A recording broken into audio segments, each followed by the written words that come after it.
Welcome to Give Me Hope with your host and author, Johanna. Come join the conversation as Johanna focuses on sharing impactful personal narratives of loss. Her platform provides a safe space for individuals to express themselves, find comfort, and build connections as they navigate their grief journey. So now, please welcome the host of Give Me Hope, Good day, Johanna everyone, Vendel. and welcome to Give Me Hope with Johanna. If you miss our show today, you are welcome to watch it on all major platforms, including Facebook, Spotify, LinkedIn, and many more major platforms. Give Me Hope with Johanna is a podcast designed for anyone who has experienced the loss of a loved one. And if you have a story to share, please feel free to use my email address that will be on the screen throughout the show. So today's title is Healing Horizons, Turning a Mother's Grief into Purpose. Today I want to tell you about how my mother grieved my sister. After my twin sister passed away, I experienced a significant sense of loss and incompleteness. I felt her presence for 9 years, which was both comforting and restraining at the same time. Eventually, I felt a sense of release, which allowed me to move forward in my life. During this time, I had my first little baby girl, and I viewed her arrival as a form of restoration. My mother, however, struggled greatly with the loss of my sister. Her birthday was just a day after my sister's passing, and she expressed that she will no longer celebrate her birthdays. She conveyed her grief in various ways, and it significantly affected our family dynamics. My sister's passing was profoundly impacted on her emotional state, leading to an ongoing period of sorrow and difficulty in finding joy in her life. As a twin, losing my sister was particularly challenging.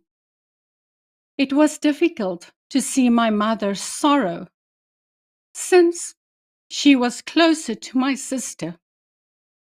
She always avoided seeing me on my birthday, choosing to visit either the day before or a day after my actual birthday, because she found that day itself too painful.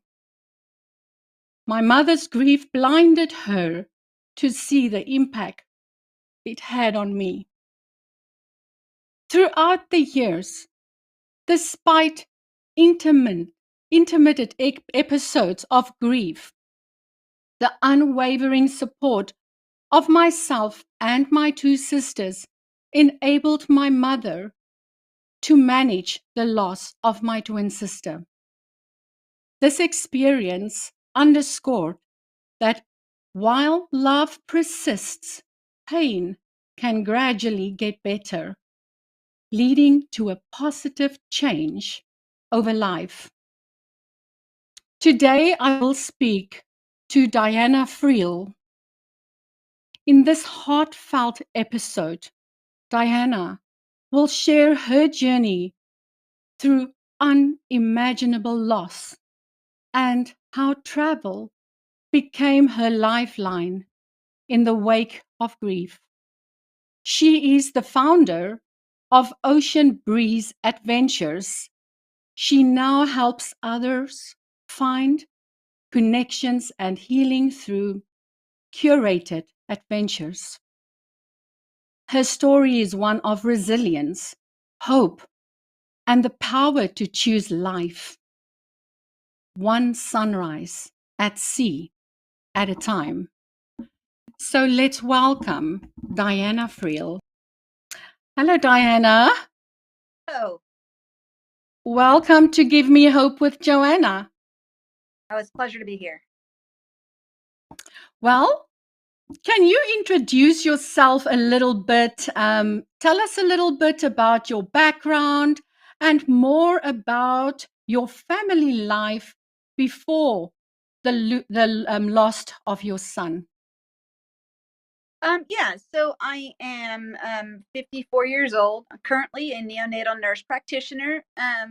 My full-time job as I'm transitioning over to my travel business full-time. I was in the Army for 8 years, and that's where everything kind of happened when I was in the military. And so I was married to a little bit older man. I thought it was the love of my life. We were married just a short time, 4 years total. And in 94, yeah, we got married, and then my son was born in 95 of March of 95. And so everything was okay for a long time. You know, we started to have I started to see issues with dominance and belittling almost on a daily basis. But the physical abuse didn't really start until I was pregnant. And it kind of escalated from there until I finally had a chance to get out. Um, Unfortunately, when I got out, um, he ended up with custody because of active duty. And so he had him, and I had to leave the state to go to a different assignment.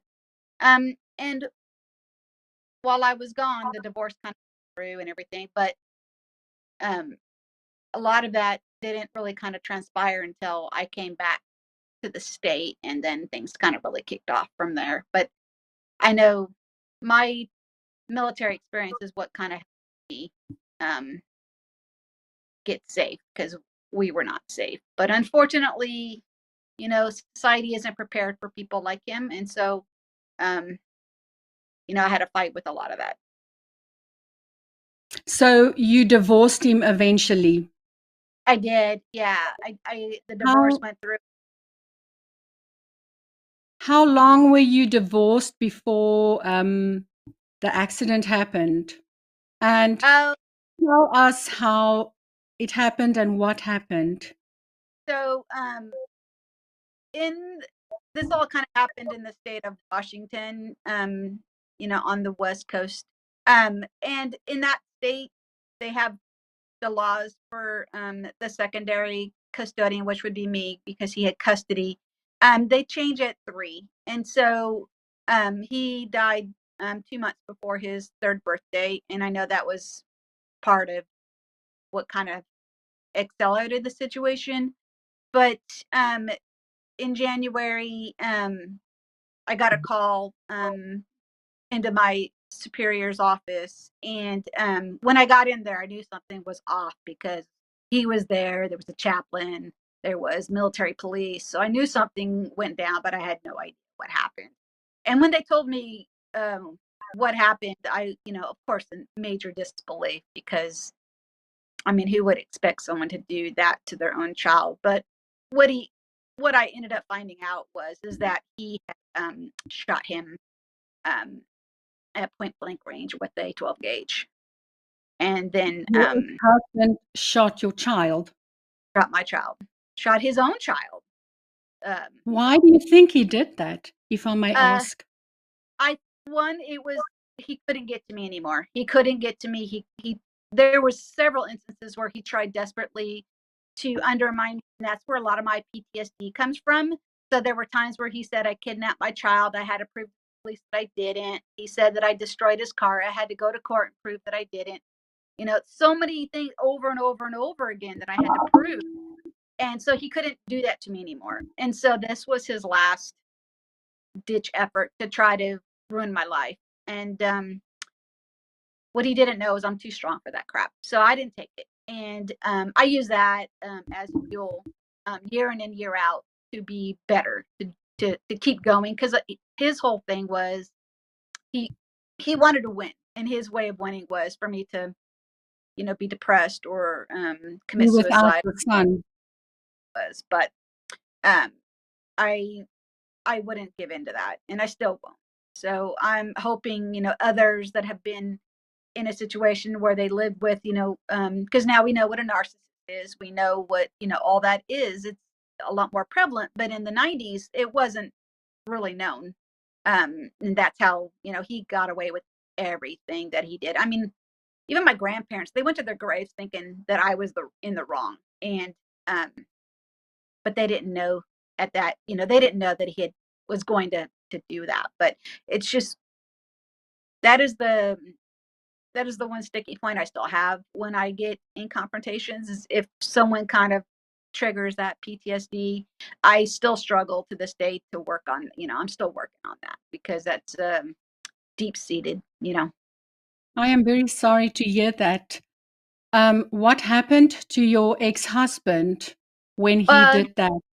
yeah, he committed suicide using alcohol. Did he do it on the same day, or Yeah, I did he think do so. it after? Find them for days.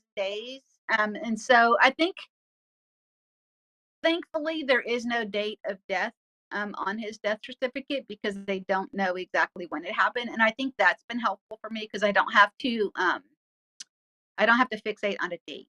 And so I think that's been very helpful for me, because otherwise I would just fixate on a date. And so now, but it does cause an issue, because between January when he died and March, his birthday, those whole 4 months are a struggle every year. But I have an amazing support system that helps me through, and so it gets better each and every year. But it's 2025. He should be 30 years old this year. I did struggle on his birthday this year, because it was a milestone year for sure. I am so sorry to hear that. I don't think any mother would want to go through something like that. Like I said earlier, I could see how it made my mom struggle with my sister's death, and having other children. I don't think sometimes my mom realized that she have other children that is there, that needs her, but I felt like I was pushed away sometimes, because I know that grief can really, it's challenging.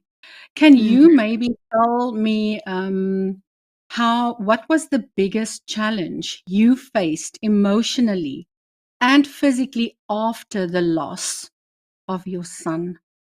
I really just went inward, and I didn't seek help for a very long time. And I know that did cause a lot of issues with me making connections with people, with work.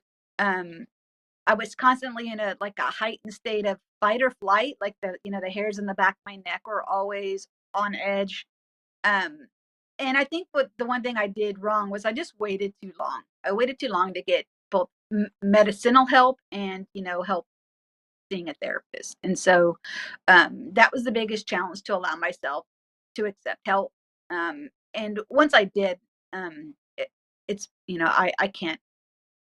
I can't say good things enough about my therapist, who's helped me just relook at the world. And then the medication that I'm on helps take away all that hairs, feeling like I'm just always on edge. So I don't have that as much, but I'm still easily triggered. There's things I still can't do. Um, uh, you know, uh, Certain things like watching The Lion King. I can't watch The Lion King. It was the only movie I ever took into, and so that show I'll never see, because I can't. So that I still have Wow. struggles. I'm so much better, than I was. Yes. It doesn't matter how many years go by. It is like it was yesterday. And if someone have not lost anybody yet, they will have no understanding to why people say it feels like yesterday. Right. Because grief is not something that you get over. It is something you have to learn to live with. I am very sorry to hear this. This is really touching my heart. Yeah, this Um, is really the first ever talked about it in the open. There's several of my friends and family that kind of know the edges of everything that went down, but yeah, I've never really said anything, in public um, about it. yeah. Wow, wow. So, how did grief reshaped you, and how long did it take for you to get a new kind of purpose in life? Because my purpose was not to let him win.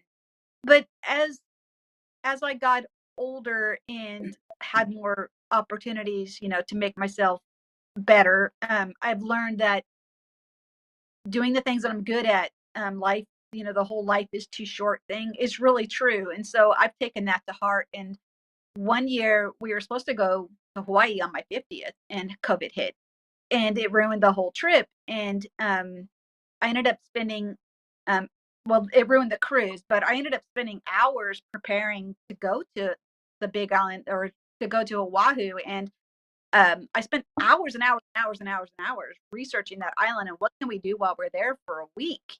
Um, and then I Mm. realized not everybody has the time, energy, or resources that I had Wow. at that time to do all that Wow. research. And where Ocean Breeze Adventures was basically birthed. Basically born.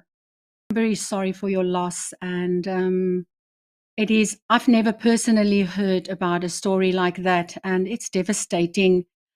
So, you said that you went on your first vacation, and that is when you started to decide that you want to do traveling. And was this then what you kind of felt was going to heal you? And tell us a little bit about your healing journey.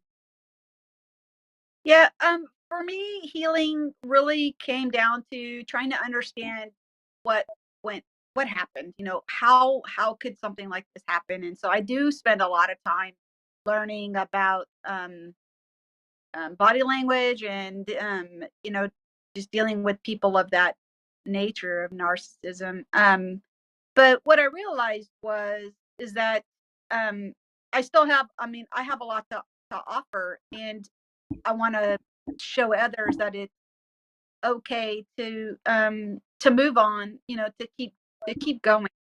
And so I was like, I love traveling. I love spending so much time researching the travel. I do it for my family. Been doing it for my family for years, but I know I have more to offer others. And so I really wanted to start doing that um as I start getting closer to retiring from my regular full time job. And so I really was hoping, to continue expanding out. So I started a travel agency business now. And so besides writing my travel guides, I have a travel agency. And so just keeping moving forward is kind of my key. I don't want to get stagnant and and know that I can help others through all of this. That's really my big push.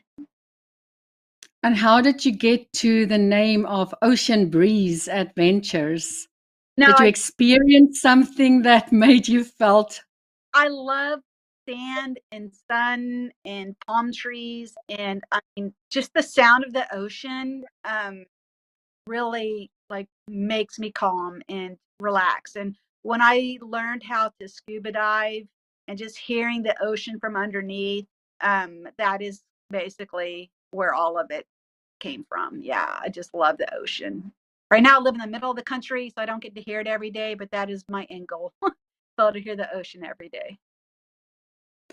And you said that you wrote books about where you've been. Are I you no, now just no, traveling places. all the time?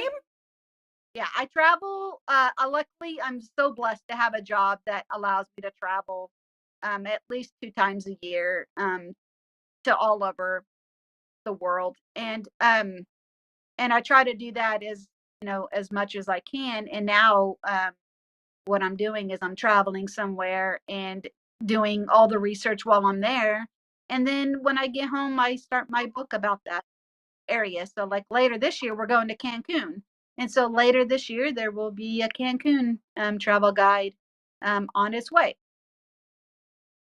So do you write your books while you are on vacation? Do you daily write something about what you do today or what you've seen? Or do you just make notes and then go home and write the whole book as quick as you can in a way? Because it's like, oh, I know how I am with my books, and I'm also busy writing quite a few different books because all of a sudden I have a little bit of an inspiration of this and then a little bit of that, and I am busy with a few. So, how do you focus on just doing that one book and just getting it done? Is it just trying to So yeah, maintain what you've been going through? focus on one book. I have multiple books at different stages.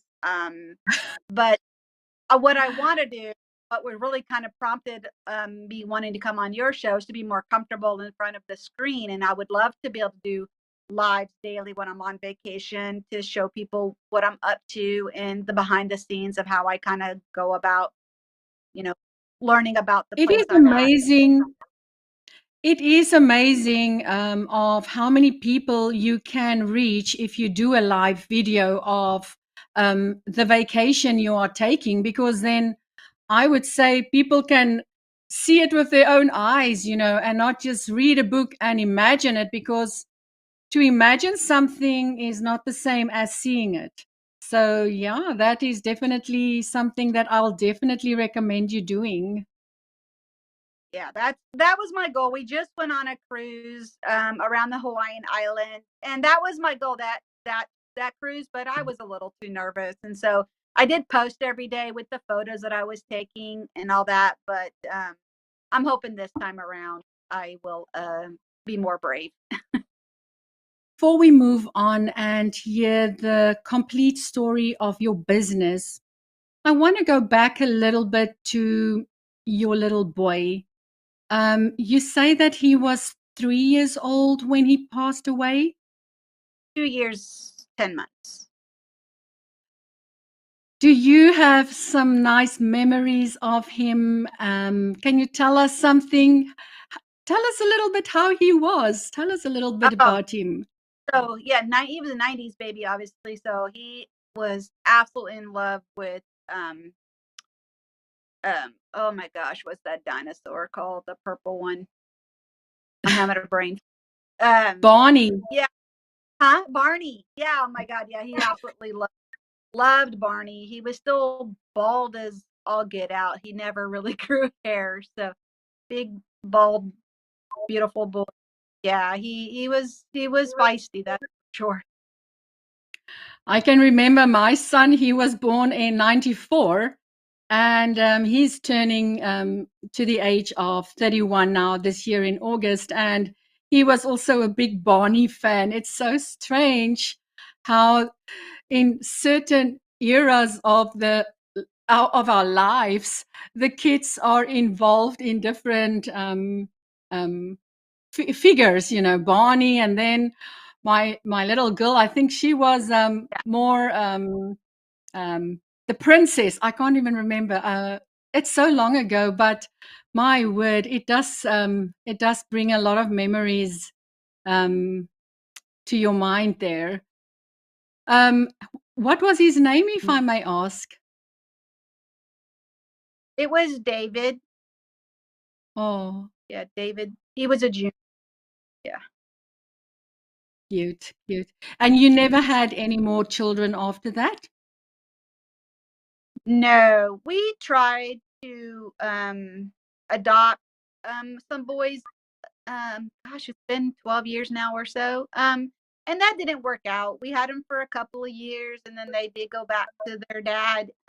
But we at least gave them 2 years where they knew that love was good. But no, not since then. And I'm way too old now. I like to sleep all night. So um, Yes, no kids. I have yes. 4 legs all over the place, but Well, Yes, and if you travel so much, it is kind of nice to just be focused on enjoying yourself and relaxing, and just enjoy the environment. How did you find your footing, your foot after getting better from grief? I mean, you were going through your grief stages. How long were you in that state of grief? You said that you went to a psychiatrist. And Yeah.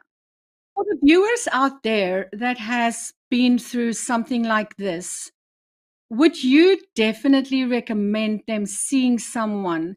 What is the difference that you felt? Because personally, I I did not go and see a psychiatrist ever, because I was constantly working, constantly in front of other people, and I just had to stay strong for myself in a way. And then I at least had my sisters at the time still, and my mom, you know. But if you can give the people listening today some advice, what will it be? So I saw several therapists, and I think the one advice that I can give is before you see somebody, and people that I saw that I felt like wanted me to come in and they were going to fix me in one sitting, and that is not what I needed. I had years and years and years of stuff that needed to be resolved, and it took time. And so the person I end up finding here was someone that I say, hey, I need someone that's going to be there and help me through, you know, all the things that I needed to sort out. And she was there for that and really helped me um, just see the world, like finding different ways to offset when I get upset, like, or if someone triggers me, how to put up a visual barrier so that they can't, get to me. And so we worked through all of that, but a lot of it was on it was on my end. I wanted to get better, and I think the first thing you have to do is you need to realize that you are worth getting better, and you need to get and find that person for you that's going to help you through. But you definitely need a professional. Yes.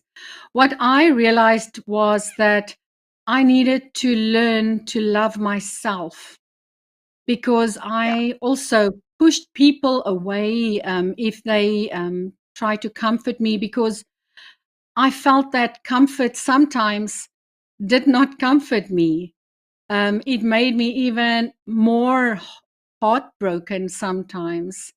And yes, it's really a struggle to go through all these emotions, especially losing a child. And wow. Another question. Let's go back to your books and how your books and your traveling changed your whole outlook on life, and how you started to live again. What year was that? Oh, it was, man, it's probably been 25 years ago that I really kind of started to learn to live and go see other places and get involved in other community civilizations and just be part of their daily life and just learn about others. Like I said, I was seeking um, a lot of why people are the way they are and how, someone like me could get into a spot like I did. And so once I kind of got away from the psychology of being um, the victim and more of like the survivor, and I quit blaming myself, that took a long time, and realized that life is too short, and get out there and go see the world and enjoy others, because other people have something amazing to offer, and I wanted to learn from them. You said something now about you stopped blaming yourself. It Yeah, is that so took a long. easy to blame yourself for things when things happen. And um, to think, have I spent enough time with that person? Now I've lost that person. Did I do what I had to do, to make that person feel loved and wanted and things like that? I know your son was small, but I'm sure he loved his mommy, and you loved him. And with Mother's Day coming up this weekend, I'm sure it's difficult to even think about it. I don't participate in Mother's Day. My mom had passed several years ago. I don't even get on Facebook. So I still protect myself in some ways, but that is not a holiday that I. I'm so sorry to hear that. I'm sorry to hear that. Well, if you can now tell us a little bit about your books so that we can get the viewers to know what you do and how many books you've written. I believe that you have won a award recently. I did. It was actually my second book. So I started, my first book went live April of last year. So I've only been live for a year now. My second book, I started with the Wahoo, obviously, because that was what started the want to write and help people. But the book that actually won my award is the Maui. That was amazing. I put it in just to see what would happen, and then next thing I know, I'm getting the award. That's amazing. But I am now working on my 11th book. Number 10, you see on the screen, it was Alaska Cruising. We just did that cruise last year. Absolutely loved it. And That's then, amazing. 11 yeah, books. That's amazing. yeah, every couple of months. So, like I said, I'm constantly writing. That's what I do. I don't really have. I'm trying to get out there and do more things, and like go to the lake, or we went to a basketball game the other night. So I'm trying to do more, but I've been really hyper focused on my business because I am getting older and I would like to retire.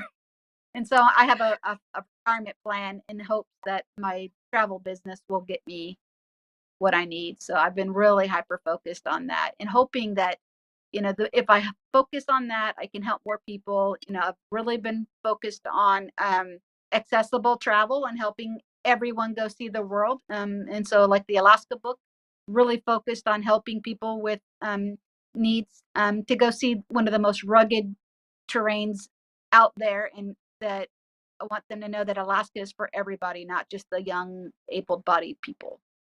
So a lot of shifting my focus, and right now I'm trying to help everyone go see the world. Yes, that is amazing. I think I'm going to have to follow your link myself as well and book a trip with you one of these days. If you must say the nicest place that you have been to from one of the books that you have written, which place would you recommend for people to go have a vacation? Oh my goodness. I have been so many places that I wouldn't even write a book about, because I really like to just write about, sunny places. But I think um, Oahu was huge for me, only because I am obviously I'm a veteran, and so going and seeing the USS Arizona was pretty profound for me. And then we were able to go actually see Normandy in France, and so to me that was another like profound visit. But if you want to go see somewhere beautiful and sandy and all of that, I would actually highly recommend Oahu, because there's so much to do. There's plenty of places to sit on the sand, but if you love to hike, if you love, to go snorkeling, if you want to go see sharks, it's all there on Oahu waiting for you. Wow. Before I forget my thought, thank you for your service. Oh, thank you. To Diana Freel. She told us an amazing story and about her business, Ocean Breeze. You should go follow her. All the details will be in the summary on the Facebook page and everywhere where this video will be posted. Diana, one more question. What kind of clients do you work with today, and what do you hope for them to take with them from your experiences or you helping them finding travel? Um, I love to work with I love to work with anybody, but I love to work with people that need a little bit more help. If you um, you know, there are so many options these days to get on the internet and kind of search around, but not everybody has the ability to do that. And so I would love to just show people that the world has a lot to offer them, and show them that when you get to somewhere, do your best to become part of that area. In my books, I teach like Hawaii. I teach Hawaiian words. I teach Hawaiian culture, um, and I think it's essential to your travel, because you don't want to just go and do what you're doing now. The whole point of traveling is to go see the world and what that world has to offer you. And so that's what I want them to take with them, is to sit back and just observe and become part of that culture that you're entering. I agree with that because personally, I'm not a American yet. We are only on our green cards at this moment, and in another year and a half, we will be able to apply for citizenship because, unfortunately, we have to wait out a 5-year period with a green Mm-hmm. card before we can actually have our citizenship. But I have personally also traveled quite a lot with my husband, and I think to basically try to do something cultural of what those people do in their different countries, it's Mm-hmm. amazing. Because Yes. here in America, I am not, for instance, working according to kilometers anymore. I also try to work in miles and pounds instead of kilograms, and saying a few more American words as I have been living in this country now for almost 9.5 years. I have definitely picked up a few American pronunciations of words. And it is nice to speak a little bit of their language, even if it is just to greet them in their language. I Mm-hmm. can greet someone in French, for instance, or in German, or even in Xhosa and Zulu, because I am from South Africa. And personally, I speak Afrikaans. And it's also a different culture in a way, different from Americans. And yes, it is important for someone like you to show people and to teach people a little bit of culture. That is what I enjoy most, is to try out something in that country about them, try out something about them. So that's very interesting. For me, traveling is so interesting. And if I can travel the world still before I die one day, I think that's a wish that I think most people have. But you definitely have an amazing business to travel and to offer this to people. Anything else that you can leave with the viewers today, either if it is for something of a mother's loss, I or I think the one thing that I had thought about that I wanted to make sure people are aware, is that loss is loss, and you should never degrade your loss or to somebody and compare it to somebody else's. Um, and no two of us are going to struggle the same, but we need each other, and so definitely learn to lean on others when you need it, because that's the one thing that took me a while to do, and now that I have that, um, I have just grown exponentially. And so those are the really the big things that I want people to be to take home from today, is those. Well, I'm very, very grateful that you shared your story with us, Diana. I pray for every single mother out there that they appreciate what they have in life, and may your business go well, and may God bless you for many more years and many more travels, and the way you are helping people, may you be blessed in that. Thank you for coming on my show and for sharing this tremendous story. May God go with you, and good luck with everything. Thank you so much. It has been amazing to be on here and to finally kind of put it out there, everything that I've been, because I know I'm not alone. And the more that we all talk and help each other, we're all going to be better. Thank you so much for joining us. Thank you. What an amazing story. If you haven't yet scanned her codes and her books, you can scan her QR codes, which is available on the screen now.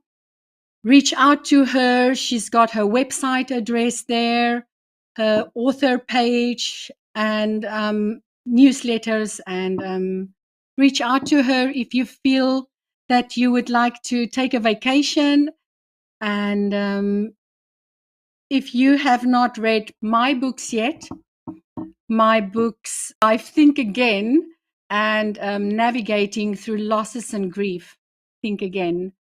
And my QR codes is right above my head here. You can scan those if you have not yet read my book. Just a little bit from me again.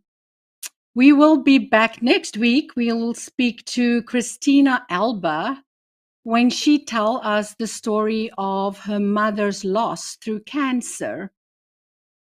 And my little quote for today is, "A mother's love never dies, not even in death. Though your heart may be shattered, your child's legacy lives on through you. In the darkness of grief, you've discovered a strength you never knew you had. Share that strength with others. Let your journey inspire other mothers to cherish every moment, to hold their little one close, and to never take any single day for granted. Your child's memory can be a blessing for others. So the reminder is to never let a day go by without telling them how much you love them." Happy Mother's Day to all mothers out there on Sunday, and may you have a blessed day with your children. I hope you get spoiled and loved and just enjoy your day with your family. You have been watching Give Me Hope with Johanna. This has been Give Me Hope with your host, Johanna Vendel. Join Johanna each week and harness the transformative power of storytelling to facilitate healing and growth. Wednesdays, 11